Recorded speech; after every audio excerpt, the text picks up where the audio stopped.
नमस्कार, भारत एक्सप्रेस देख रहे हैं आप। आपके साथ मैं हूं उज्जवल मिश्रा। राजनीति में सबसे इंपॉर्टेंट होता है वक्त, समय का पहिया, जिसको लेकर हर बार जिक्र किया जाता है। अब केजरीवाल के सिलसिले में ही देख लीजिए, वो केजरीवाल जो हर पार्टी, जिस पार्टी के नेता को भ्रष्ट बताते थे, जिस पार्टी को भ्रष्ट बताते थे, आज वो सभी पार्टियां उनके साथ हैं। ये समय का पहिया ही है, समय का चक्र ही है। इसमें कोई दो राय नहीं है कि आम आदमी पार्टी ने देश की राजनीति में जितनी तेजी से बढ़ोतरी की है, शायद उतनी तेजी से किसी पार्टी ने नहीं की। आम आदमी पार्टी ने राष्ट्रीय पार्टी का दर्जा तक हासिल कर लिया, जबकि आम आदमी पार्टी से कई पुरानी, दशकों पुरानी ऐसी पार्टियां हैं जो राजनीति कर रही हैं, लेकिन क्षेत्रीय राजनीति कर रही हैं, वो आज तक राष्ट्रीय पार्टी का दर्जा हासिल नहीं कर पाई। उसके बावजूद, और यह कहना भी गलत नहीं होगा कि आम आदमी पार्टी मतलब अरविंद केजरीवाल और अरविंद केजरीवाल मतलब आम आदमी पार्टी। आम आदमी पार्टी की जान, मान, शान, अभिमान सब कुछ अरविंद केजरीवाल ही है, यानी सिंगल हैंडेड पार्टी है। अब इसे देश का दुर्भाग्य मानिए, पार्टी का सौभाग्य मानिए, लेकिन आज के मौजूदा दौर में देश में बहुत सारी ऐसी राजनीतिक पार्टियां हैं जिनमें सिर्फ नंबर 1 कद का नेता ही होता है, कोई उसके ऑल्टरनेट दूसरा चेहरा नहीं होता है।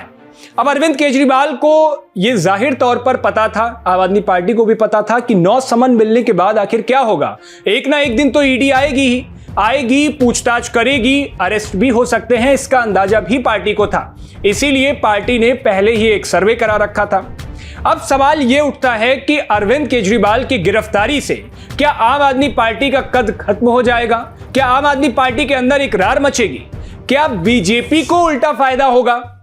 किसे फायदा होगा, किसे नुकसान होगा, इस वीडियो में आपको विस्तार से बताएंगे। अब देखिए, अरविंद केजरीवाल गिरफ्तार हुए, उसके बाद ये लगभग सबको पता था। अरविंद केजरीवाल की पार्टी, आम आदमी पार्टी ने भी एक पहले से ही सर्वे करा रखा था। उस सर्वे में भी दिल्ली की जनता से राय ली जा चुकी थी कि अगर अरविंद केजरीवाल गिरफ्तार होते हैं तो वो क्या करें।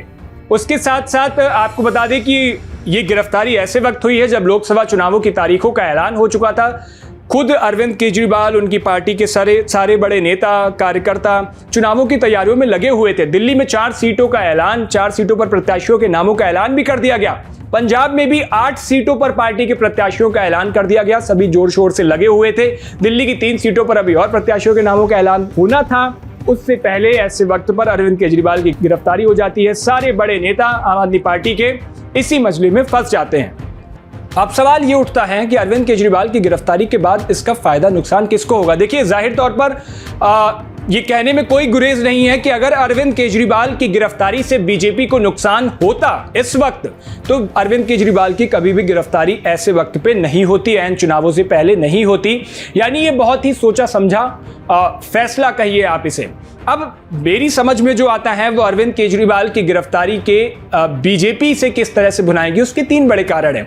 एक तो पहले जो बड़ा कारण है वो ये होगा कि अरविंद केजरीवाल जिस तरह से खुद को कट्टर, ईमानदार, साफ छवि का नेता बताते थे, बीजेपी की कोशिश अब ये होगी कि किसी तरह से इस मुद्दे को भुना के, अरविंद केजरीवाल की गिरफ्तारी को भुना के, शराब घोटाले को भुना के अरविंद केजरीवाल को भ्रष्टाचार वाली जो छवि पेश की जाए, जिसको वो ईमानदार, सबसे ईमानदार पार्टी का सबसे ईमानदार नेता बताते थे, वो छवि धीरे धीरे खत्म की जाएगी। दूसरी एक सबसे बड़ी बात होगी कि अरविंद केजरीवाल जिस तरह से आम आदमी पार्टी लगातार अरविंद केजरीवाल प्रधानमंत्री नरेंद्र मोदी को निशाना साधते थे, उनके लिए सीधे तौर पर जहां भी वो जाते थे बड़े मंचों से सबसे पहले प्रधानमंत्री नरेंद्र मोदी को लपेटते थे। उसके बाद अब ये होगा कि धीरे धीरे वो जो अरविंद केजरीवाल जिस तरह से निशाना साधते थे, जिस तरह खुले शब्दों में बोलते थे, कभी कभी बहुत आक्रामक भी हो जाते थे, बहुत तीव्र हो जाते थे, वो अब धीरे धीरे थमेगा। और तीसरा एक ये होगा कि अरविंद केजरीवाल के जेल जाने से जिस तरह से पार्टी का एक कार्यकर्ता होता है, पार्टी के नेता होते हैं, मंत्री विधायक होते हैं, तो उनमें एक उत्साह रहता है जब तक उनका नेता, उनका बड़ा नेता उनके साथ होता है। अरविंद केजरीवाल के जेल में जाने से अब वो उत्साह जो पार्टी के कार्यकर्ताओं में होगा, आम आदमी पार्टी कार्यकर्ताओं में, वो धीरे धीरे टूटेगा, जिसका फायदा बीजेपी भुनाएगी।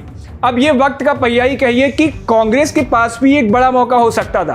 कांग्रेस हमेशा से, आप देखिए, जब अरविंद केजरीवाल ने अपनी राजनीति की शुरुआत की थी तब अरविंद केजरीवाल शीला दीक्षित के खिलाफ मुखर होकर साफ शब्दों में बोलते थे। कभी कभी वो पूर्व प्रधानमंत्री मनमोहन सिंह को लेकर के भी बोलते थे, उनको भी भ्रष्ट बताते थे। शीला दीक्षित के लिए वो कहते थे कि उनके पास कई ट्रकों ऐसे कागज हैं जिसको वो अगर दिल्ली की जनता को दिखा देंगे तो कांग्रेस के भ्रष्ट सीएम की भ्रष्टाचार की पूरी पोल खुल जाएगी। और आज देखिए उसी कांग्रेस का सहारा वो ले रहे हैं और कांग्रेस सहारा दे भी रही है। ये समय का फेर ही कहिए कि कांग्रेस के पास आज के दौर में अगर अरविंद केजरीवाल को भुनाने के लिए दिल्ली के अंदर सबसे बड़ा मुद्दा होता कांग्रेस पार्टी के साथ, अगर वो गठबंधन में नहीं होती। कांग्रेस पार्टी भी हमेशा से जब गठबंधन में नहीं थी उससे पहले अरविंद केजरीवाल की शराब नीति का विरोध करती थी। कई सारी प्रेस कॉन्फ्रेंसेस कांग्रेस की ओर से की गई अरविंद केजरीवाल को लेकर, आम आदमी पार्टी की सरकार को लेकर, शराब नीति घोटाले को लेकर कांग्रेस भी मुखर रहती थी। लेकिन जब से अलायंस में आई है, अरविंद केजरीवाल की पार्टी आम आदमी पार्टी शामिल हुई है, कांग्रेस पार्टी के साथ अलायंस हुआ है, तब से ये चीजें अब आनी बंद हो गई है और कांग्रेस अब उनको सहारा भी दे रही है। तो जितनी भी अलायंस की पार्टियां हैं सभी केजरीवाल की गिरफ्तारी का विरोध भी कर रही हैं। अब जाहिर तौर पर देखिए जिस तरह से अरविंद केजरीवाल की गिरफ्तारी हुई है, पार्टी का जो कार्यकर्ता होता है, लोकसभा चुनावों का वक्त है, जो नेता जाके जनता के बीच प्रचार कर सकता था, जिस पार्टी के बड़े बड़े नेता जनता के बीच जाके प्रचार कर सकते थे, वो अब अरविंद केजरीवाल तो गिरफ्तार ही हैं, उनसे पूछताछ चल ही रही है।